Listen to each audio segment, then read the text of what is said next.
All right, let's get to our top story. Tensions in Eastern Europe are escalating. Satellite images reveal Russia has built a bridge closer to the Ukrainian border. Other pictures appear to show Moscow is establishing field hospitals in Belarus. Charlie Daggett is in Ukraine on the ground for us. Charlie, good morning. Good morning to you, Vlad. Further escalations to report overnight. There have been skirmishes between Russian separatists and the Ukrainian military. They're reporting 29 ceasefire violations in the past 24 hours, which is why the message to Americans here in Ukraine has never been clearer. Get out now before hostilities start, warns top U.S. diplomat Christina.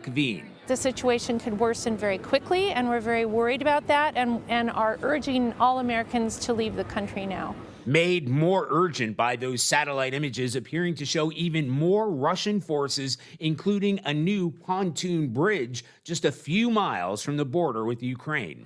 The U.S. Embassy in Kyiv shut down and relocated a core team to an undisclosed location here on Monday. We're going to do everything we can to help American citizens.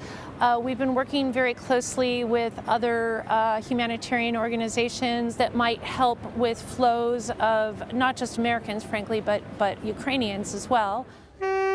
Families have already begun to flee eastern Ukraine. Natalia and Alexei brought their young children here from Kharkiv, around 30 miles from the Russian border. And what made you decide that now is the time to go?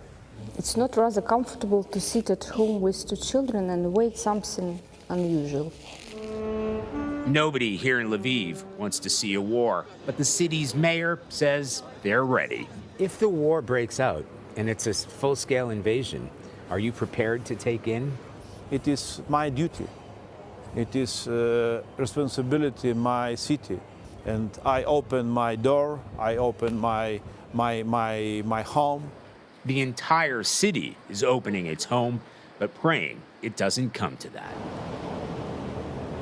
Now, we're told that city workers here have been encouraged to take up medical training, even firearms training. They get about 3 months' worth of medical supplies. Anne-Marie?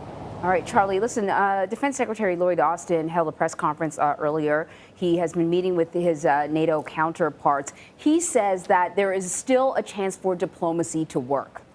My question to you, what diplomatic efforts are underway now?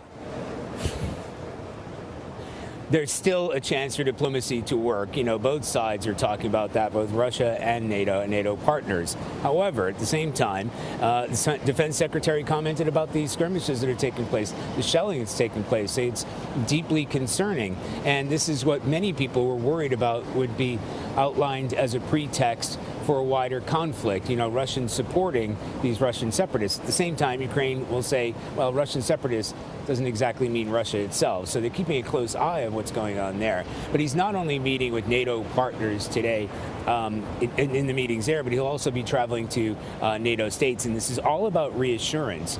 You know, as far as the Russians are concerned and the Baltic states, especially where I just came from last week, there really is only one player on the block, and that is the United States. So when the United States steps up and shows the support in terms of the thousands of troops that have come here along the border right here in western Ukraine, in Poland and parts of Romania, you know, bulking up some of the military hardware and equipment, it is to reassure NATO allies, but also to show Russia that America is serious about the escalation that's taking place. Charlie, one of the things that's fascinating to me about what's been happening over the last couple of weeks is how Ukrainians see their country as a vibrant, young democracy and how Vladimir Putin views it. In some ways, it feels as if Ukrainians are very forward-thinking about the direction they want their country to go.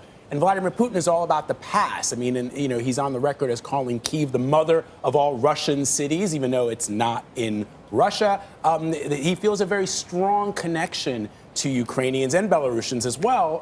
Help me understand that. Ukrainians don't see themselves, maybe 10 or 15 years ago, that might have been sort of the issue. But for now, it seems as if they're sort of thinking about their future. And even if they join NATO or they don't join NATO, as a democracy, and Putin sees something very different. Yeah, Vlad, that's exactly right. And especially here in Western Ukraine, you really do sense that. I mean, this feels like part of Europe. In the past, it has been part of Europe. And many Ukrainians identify themselves as such. Western-leaning, forward-thinking.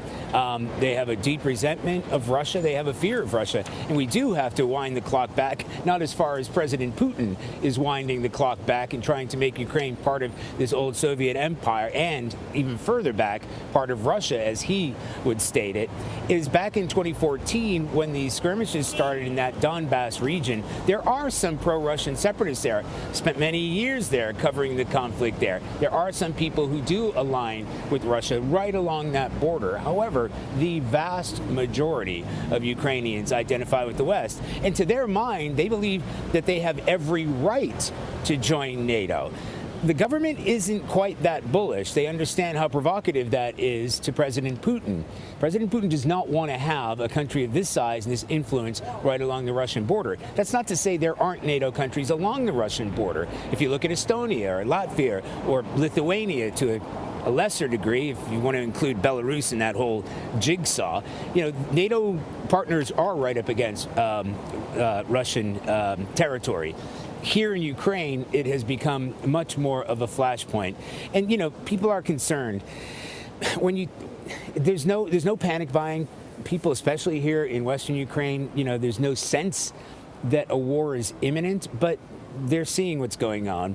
They see the troop buildup there. When I spoke to the mayor here yesterday, it says, it seems like a turf war is going on between the United States and the West and Russia, and it's all being played out on the battlefields in Ukraine. All right, Charlie, thank you.